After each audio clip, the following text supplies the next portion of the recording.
మెంతికూర పప్పు ఈ చిట్కా ఉపయోగించి చేయండి. సూపర్ అంటే సూపర్గా ఉంటుంది.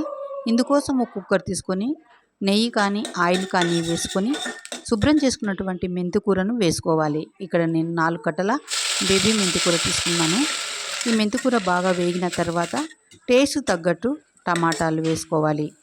అలాగే రుచికి తగ్గట్టు పచ్చిమిర్చి, ఉల్లిపాయ ముక్కలు, కారం, పసుపు వేసి బాగా వేయించాలి.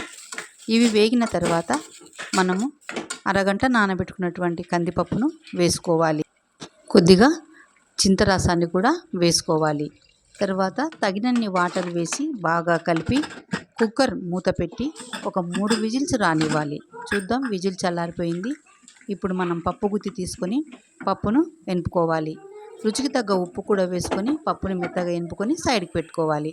ఇప్పుడు ఒక బౌల్ తీసుకొని అందులో ఆయిల్ వేసి జీలకర్ర, ఆవాలు, ఎండుమిరపకాయలు, ఎల్లిపాయలు, కరివేపాకు, కొద్దిగా ఇంగువ వేసి తాలింపు బాగా వేగిన తర్వాత మనం రెడీ చేసుకున్నటువంటి పప్పు వేసి కొద్దిగా కొత్తిమీర చల్లుకుంటే ఎమ్మి పప్పు రెడీ.